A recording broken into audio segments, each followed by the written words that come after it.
Chapter 1. The moment an enraged patient's family member burst into the office with a knife, my fiancée, Victoria Ainsworth, frantically dragged her, one that got away, Ethan Jones, out to safety. To protect Ethan, she instinctively locked the door from the outside, taking him to treat a minor scratch, completely forgetting I was still inside. The family member she had provoked stabbed me multiple times, and I collapsed in a pool of my own blood. Later, as my life hung by a thread, it took the city's entire blood bank to barely save me.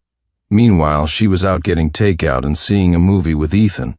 Eth was really shaken up this time, so I have to be there for him. Besides, you're not dead, isn't it enough that I'll show up on time for the wedding the day after tomorrow? But what she didn't know was that for the wedding in 2 days, the bride had already been replaced. And I was going to publicly expose her and Ethan Jones for their surgical malpractice and their reckless disregard for human life on the 26th day after I was transferred from the ICU to a regular ward. All my colleagues came to visit me. But my fiancée, Victoria Ainsworth, the one I had risked my life for, never once showed her face. It wasn't until the day of my discharge that she finally, impatiently, answered my call, but only because she had taken my car. "Sincere, will you give it a rest? I already told you I'm taking care of Eth these days." He was terrified by that patient's family member. "Why do you keep calling me? Are you trying to hound me to death?" Hearing her imperious tone, even though I had already mentally prepared myself to end things, her attitude still cut me deep. We were childhood sweethearts, having known each other for nearly 30 years. For as long as I can remember, my world revolved around her. I shared everything good with her, and even went into the medical field for her sake. She was moved, accepted my proposal, and promised to live a happy life with me forever. But everything changed when her one that got away, Ethan Jones, returned to the country and started working at the same hospital. Even when Ethan made a mistake and prescribed the wrong medication, Victoria, who had always been a stickler for the rules, didn't report him. Instead, she would risk her own career to cover for him. And when that patient's family member stormed the office with a knife, I fought to get her out safely. But the moment she was out of danger, she grabbed Ethan and ran for her life. She locked me inside, watching as the family member she had enraged stabbed me. She ignored my cries for help, her only concern being a small scratch on Ethan's finger. That day, I was critically injured, hovering on the brink of death. The city's top medical professors rushed to save me.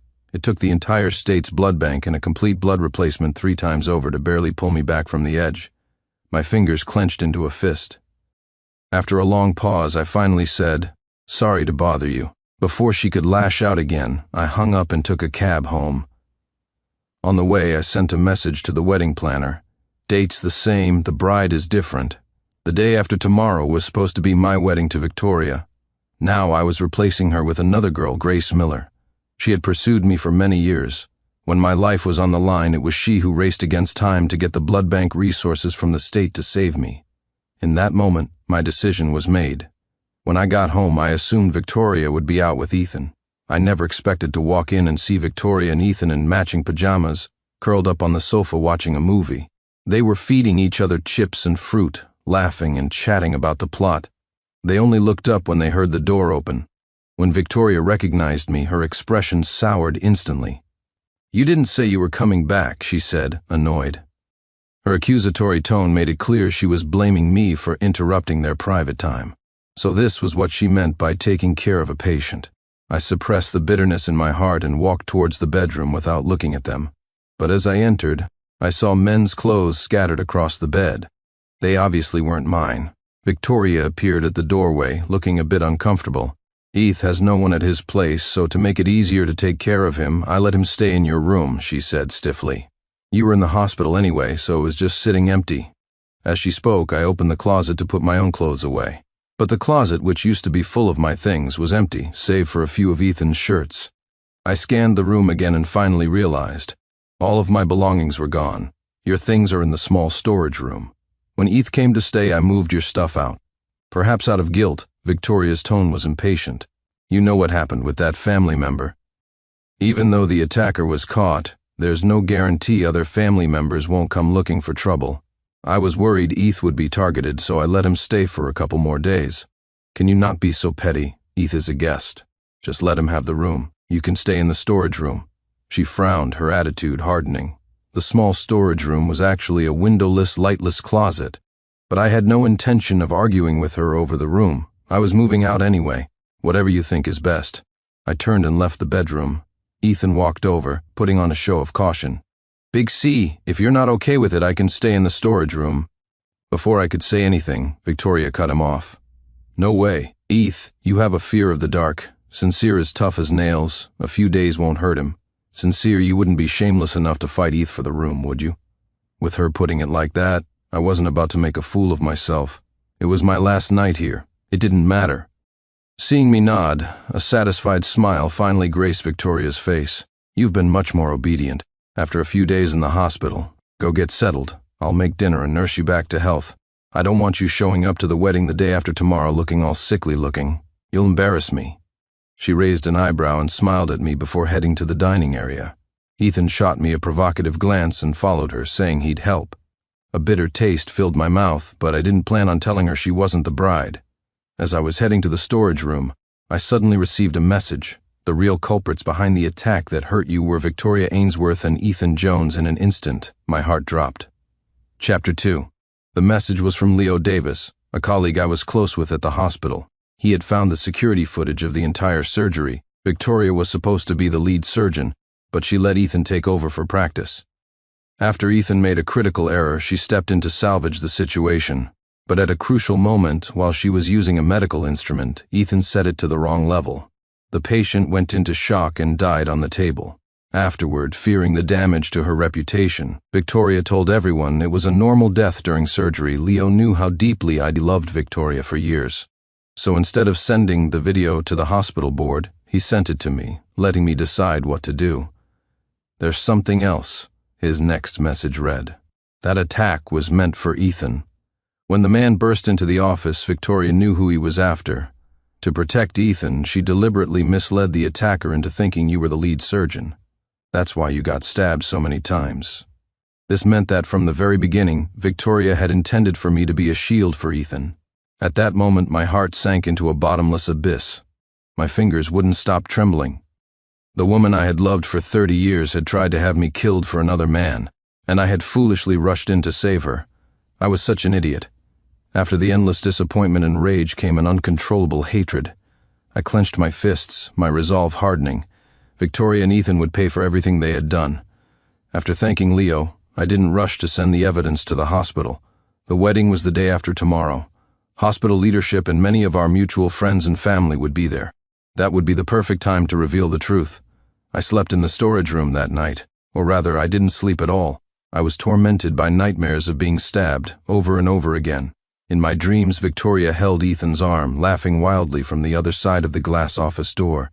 She snarled at me, "Just die if you die. I can be with Ethan forever and ever." As I lay bleeding out, she even picked up the bloody knife and walked towards me, step by step. No, I woke up with a start, drenched in a cold sweat. I instinctively reached for my phone and saw it was already past 7 in the morning. I got out of bed and walked into the living room. Victoria, who usually slept in, was already up and for the first time in ages was making breakfast. Ethan came out of the bathroom, the collar of his pajama shirt open, revealing a conspicuous mark on his neck. I knew exactly what it was, and I knew it was Victoria's favorite spot. Seeing me, Victoria's smile faltered for a second before she put on a look of disdain. "You slept like a log last night. I couldn't wake you up no matter how much I called, so Ethan and I just ate without you. Go on, get washed up, breakfast is ready." I had slept terribly and knew perfectly well she hadn't called for me. It was just an excuse. She never intended for me to interrupt their meal together. But I didn't bother calling her out. I glanced at the breakfast on the table. It was all greasy food that I hated, clearly not made for me. "You guys go ahead, I'm not hungry," I said dismissively. As I was about to enter the bathroom, Victoria's face darkened. She followed me, her voice sharp with displeasure. "Sincere? What's that supposed to mean? Is this because I didn't call you for dinner last night? You were the one who was fast asleep. Who are you giving that attitude to?" Ethan quickly stepped in to play peacemaker, gently taking Victoria's arm. "It's okay, Victoria. Sincere is probably just upset because I'm here. It's my fault. It's not right for an outsider like me to be staying here. He looked at me with a good-natured expression.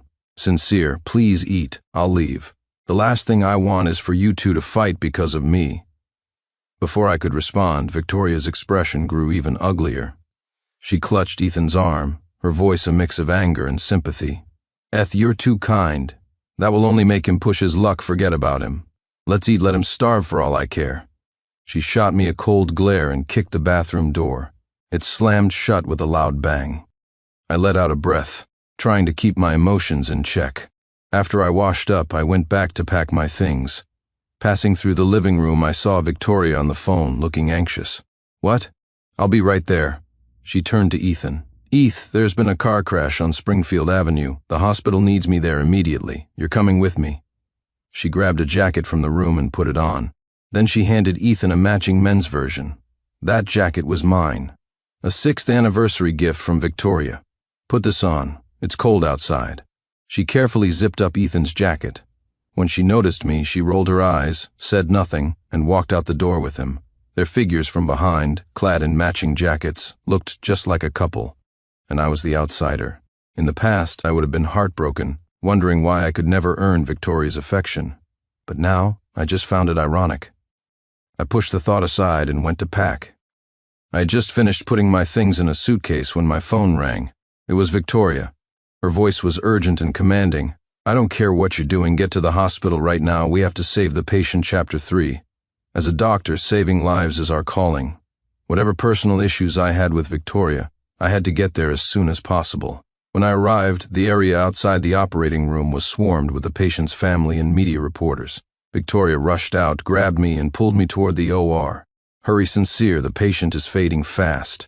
After scrubbing in and entering, I assessed the patient's condition and asked the nurses what had happened. It didn't take long to figure it out.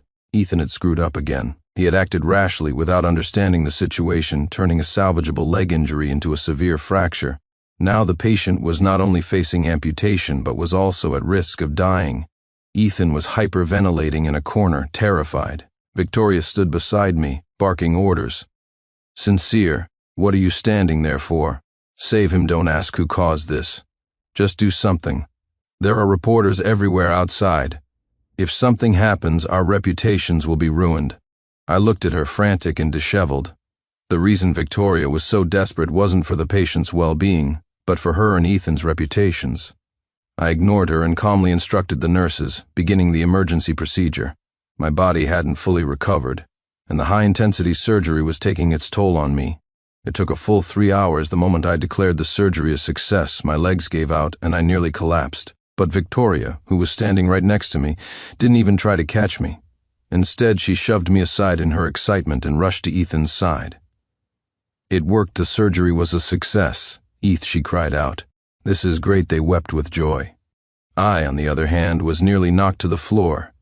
Thankfully, a quick-thinking nurse caught me. I took a deep breath, about to leave the operating room.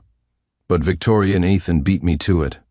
They walked out to face the throng of reporters and family members. Smiling, they announced, "The patient is saved. There will be no long-term effects, and no amputation is needed. That's wonderful. You're miracle workers. Thank you." Thank you so much. All the reporters and family members directed their gratitude toward the two of them. Victoria never mentioned my name, giving all the credit to Ethan. Ethan accepted the praise shamelessly. A doctor's duty is to care for their patients. We were just doing our job. The young nurse beside me was furious and wanted to speak up for me, but I shook my head. The entire surgery was on camera. The more they flaunted now, the harder the fall would be later. Once the reporters had dispersed, Victoria found me alone. She looked at me with satisfaction and smiled. Sincere, you did a great job today. Eth doesn't have the same list of accomplishments that you do. He really needs these accolades. I thank you on his behalf. I'll be there on time for the wedding tomorrow. I'll be your bride. She said it as if she were giving me a reward. My smile didn't reach my eyes. I just nodded. Okay. That night, I didn't go home, using wedding preparations as an excuse. I stayed at the hospital, compiled all the evidence of the malpractice incident caused by Victoria and Ethan, and sent it to my wedding planner. The next morning, I arrived at the wedding venue. I received a call from Victoria. Postpone the wedding by half an hour. I'm waiting for Eth. He's not up yet. I gave a non-committal reply. Since she wasn't the bride, it didn't matter if she was late. As long as she showed up to face judgment, that was all that mattered. The ceremony proceeded. Under the officiant's guidance, my new wife, Grace, and I were about to exchange rings. Just then, Victoria, dressed in a wedding gown, walked in hand with Ethan. Seeing the scene on the stage, her face twisted in shock. Sincere? I'm not even here yet. Who gave you permission to start the wedding? Chapter 4. Victoria let go of Ethan and hiked up her dress, striding quickly onto the stage. She stared at Grace, who was standing beside me, in disbelief. Her voice trembled with rage. Who is she? Sincere, are you so angry about me giving Eth credit for the surgery that you'd hire another woman just to spite me? She deliberately lowered her voice, afraid others might hear. But her furious expression exposed her rage and how utterly thrown she was. The guests below began to murmur amongst themselves. What was going on? Why were there two brides? Ethan walked onto the stage and stood by Victoria's side, a look of profound disappointment on his face. Sincere, this is going too far. Do you have any idea how much Victoria loves you? How could you marry another woman just to humiliate her? What kind of man are you? He gently patted Victoria's shoulder as he spoke. Then he turned to me, his voice grave. You owe Victoria an explanation for this. Otherwise, even if she forgives you, I couldn't help but laugh coldly. What a shameless pair, acting so self-righteous. Anyone who didn't know better would think I was the scumbag who had heartlessly abandoned Victoria. Perfect. I picked up the microphone and in front of everyone said coldly, Victoria Ainsworth, the bride at this wedding, was never supposed to be you. Victoria's face darkened, and she glared at me as if she wanted to tear me apart with her eyes. What did you say? She hissed through gritted teeth. I didn't look at her, continuing in a cold voice. Since everyone is here, including the hospital leadership and our colleagues, I'd like to invite you all to watch a short video. I snapped my fingers toward the backstage crew. The large screen behind me immediately lit up with security footage of Victoria and Ethan conspiring to cover up the surgical error that led to a patient's death. In an instant, the entire hall exploded into chaos. Victoria, seeing the footage, turned deathly pale and collapsed to the floor. How could this be? Chapter 5. As the crowd's accusations against her grew louder, Victoria panicked. On the verge of tears, she scrambled to explain, No, that's not it. Listen to me. None of this is real. It was Sincere. Sincere framed me. He deliberately edited this fake video. She struggled to her feet. Pointing at me, she cried out to the audience, He's jealous that I've been taking care of Eth, so he's trying to ruin us. Eth and I have always treated medicine with the utmost reverence. How could we possibly cause a patient's death? The video is an AI-generated deepfake. I watched her spout lie after lie, a cold smile on my face. Even with irrefutable evidence, she was still trying to deny it and drag me down with her. This extinguished the last shred of childhood affection I had for her. To make her case more convincing, Victoria turned to me with a piercing cry, Sincere, why are you doing this to me? Today was supposed to be our wedding, but you brought another woman here to humiliate me. And now you're using a fake video to destroy my reputation and Eth's.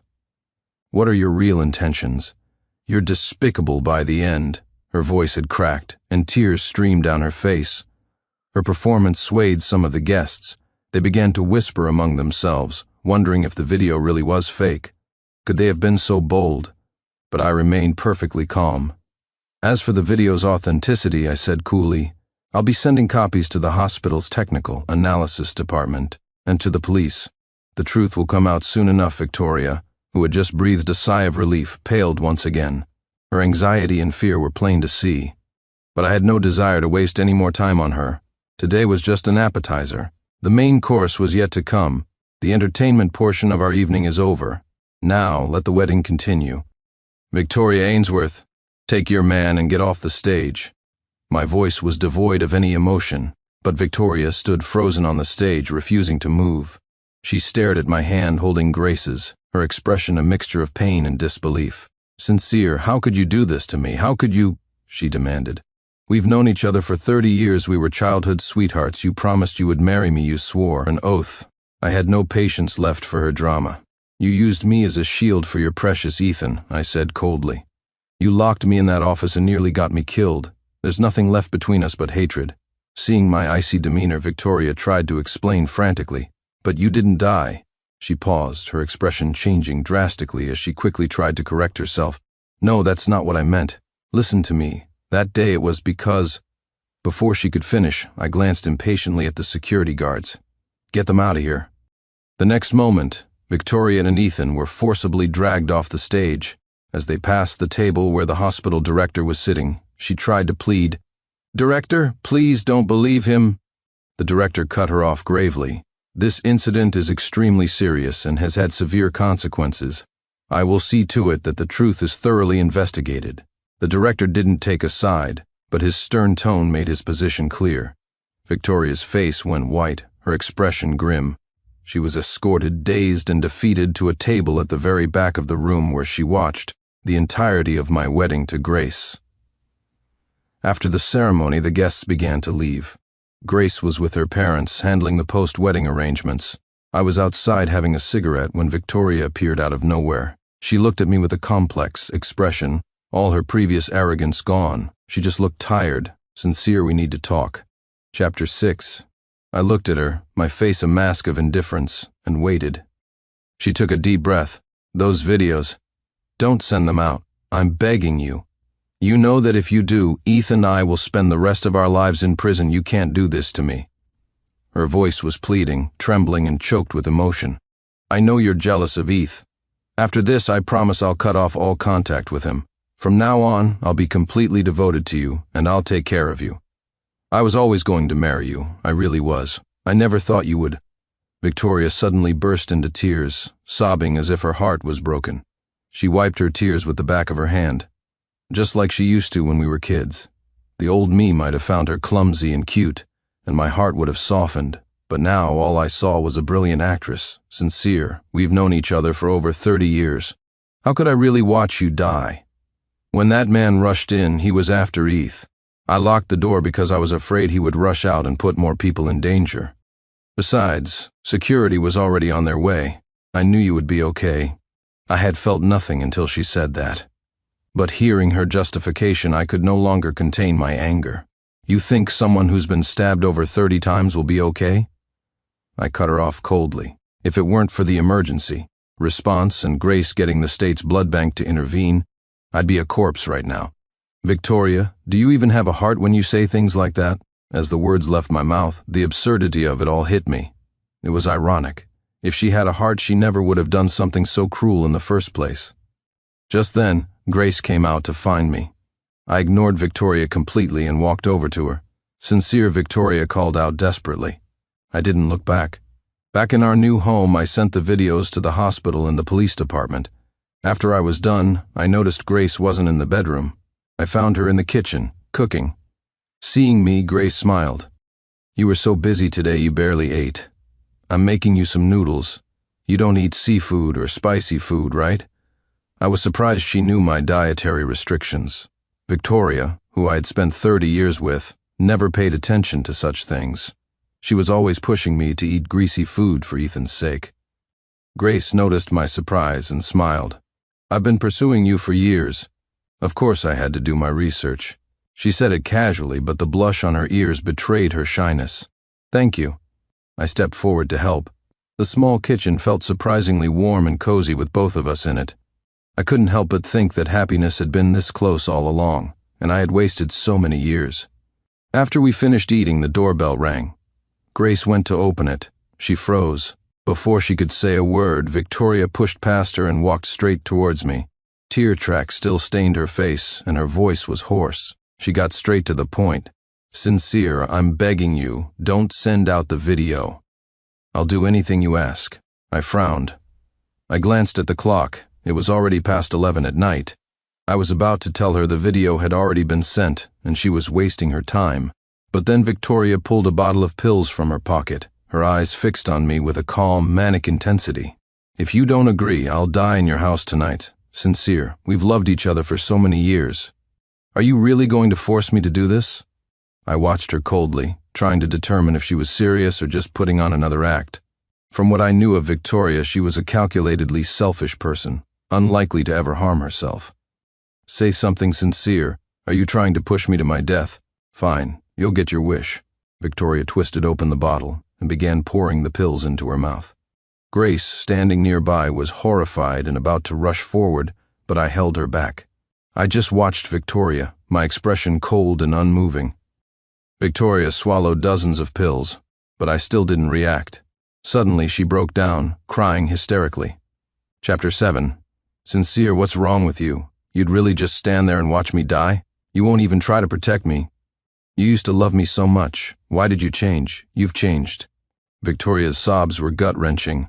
I hadn't seen her like this in over a decade. This time it didn't feel like an act. It felt like a genuine accusation, as if she were a spurned lover. But what was the point?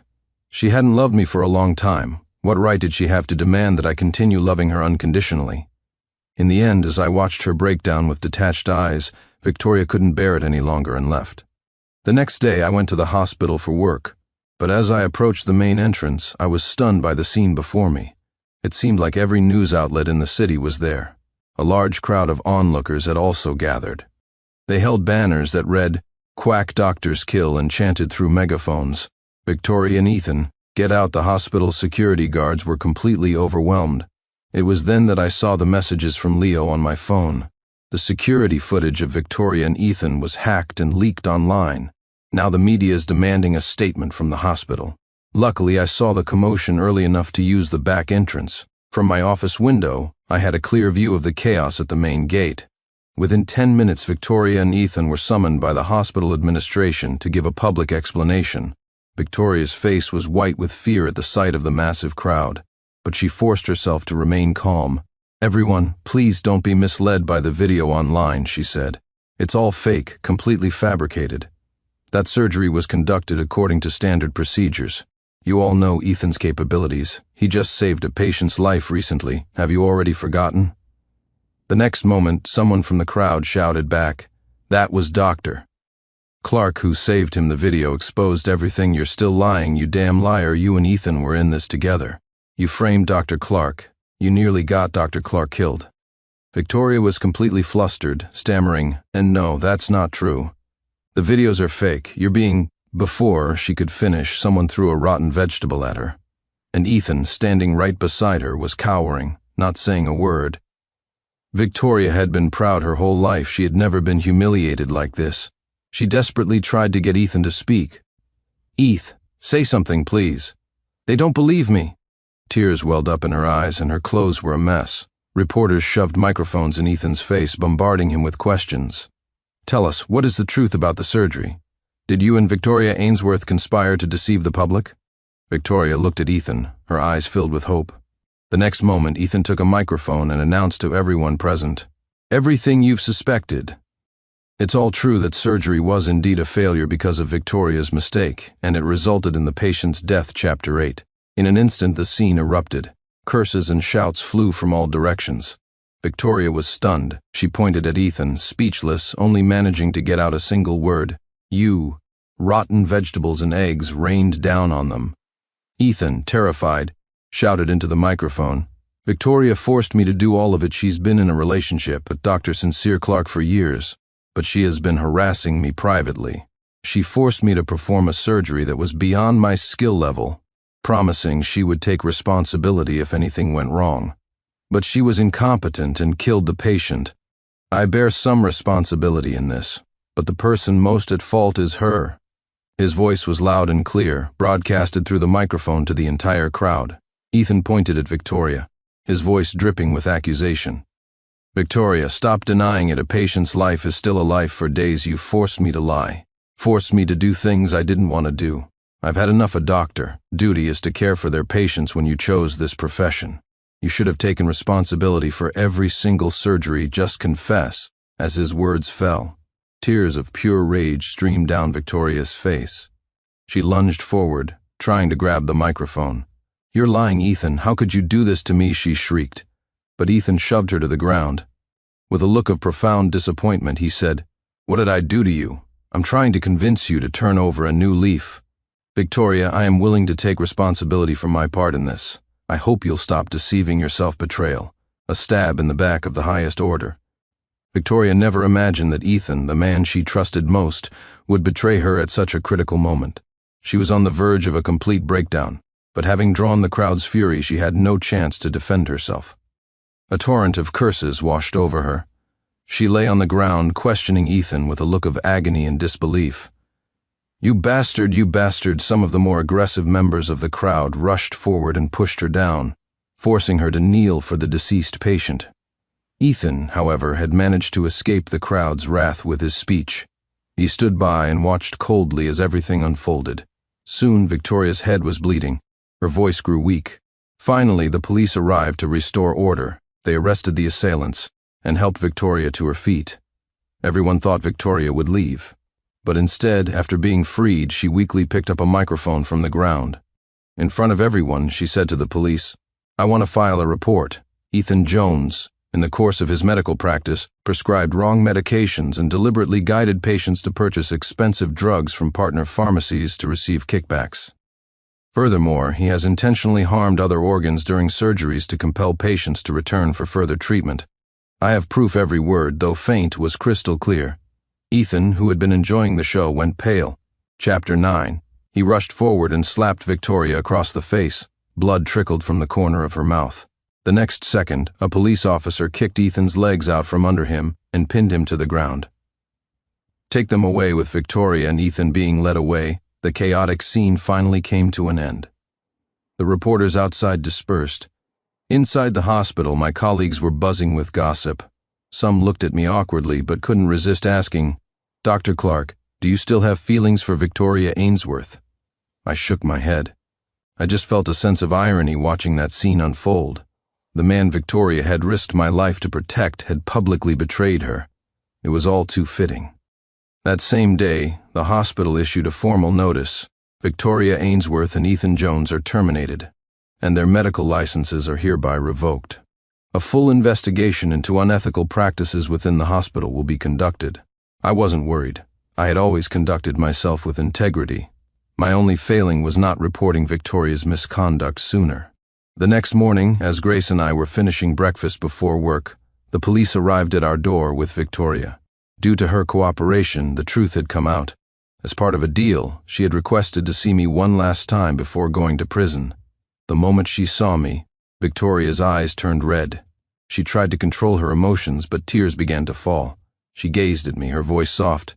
"Sincere, I'm sorry. Can you forgive me?" I remained silent. A tear rolled down her cheek. She sniffled. She forced a smile. "I forgot, you're married now. Ever since we were kids, I always thought you would be my future husband. I made one wrong step and then another and another. Ethan, he's not a good person, and I hurt you for his sake." She wiped away her tears and gave a bitter smile. "I brought this on myself. I accept it, but Sincere, I might never see you again after this. Could you hug me one last time?" Victoria looked at me with pleading eyes. It was the first time in 30 years she had ever asked me to hug her. In the past, I was always the one to initiate, and she would reluctantly agree. With Ethan, she was a different person entirely. Now, we were over. A hug was out of the question. "I'm sorry." I put my arm around Grace's shoulder, making my position clear. I had a wife now. Victoria looked at me, hurt. After a long moment, she asked, "Not even for a second? You can't?" I nodded silently. Tears welled in Victoria's eyes. "Okay, I won't force you." With that, she covered her face and left. For some reason, a heavy feeling settled in my chest. I couldn't quite place it. Perhaps it was sadness. After all, we had grown up together. But in the end, I said nothing more. During the day, I worked as usual. I had just finished with a patient when I received a call from the police department. Victoria Ainsworth has taken Ethan Jones hostage on the roof of the Grandview Mall. She's threatening to jump Chapter 10. She wants to see you. They asked me to go and try to talk her down. I rushed to the scene. There, on the edge of the rooftop, stood Victoria. At her feet lay Ethan, who was clearly in a bad state. The wind howled around them. It felt like at any second she would jump, taking Ethan with her. When Victoria saw me, her numb expression suddenly came to life. She smiled at me, a look of pleasant surprise on her face. It was the innocent smile from our childhood, free of all the scheming and manipulation. "Sincere, you came to see me. What are you doing?" I tried to stay calm, my voice firm. Victoria smiled, atoning for my sins. "Sincere, I was wrong. I was deceived by this animal and hurt the man I love most. Sincere, I'm getting revenge for you." She was smiling, but tears glistened in the corners of her eyes. Ethan, lying at her feet, had been injected with some kind of drug. He was limp and weak. He was still begging feebly, "Victoria, don't do this. I'm sorry, I'm so sorry." He tried to escape, but Victoria's foot was firmly on his hand. She toyed with a knife in her other hand. "Ethan, you made me lose everything. You almost got Sincere killed. You led me on and you betrayed my trust," she said softly. "Go to hell. I will pay for my mistakes as well." With that, she plunged the dagger into Ethan's chest, again and again. After 30 stabs, Ethan finally stopped breathing, his eyes wide with terror. Then Victoria kicked his body off the roof. I was too stunned to speak. The next moment, Victoria turned, looked at me, and smiled one last time. No, the word had barely left my lips when she jumped. I rushed to the edge just in time to hear a sickening thud. On the pavement below, a splash of crimson bloomed. I collapsed to my knees on the roof. It was a long time before I could move. A week later, I attended Victoria's funeral. After it was all over, I brought Grace to her grave and placed a bouquet of flowers there. The past is like smoke. I wish her peace in the next life. Farewell forever. The end.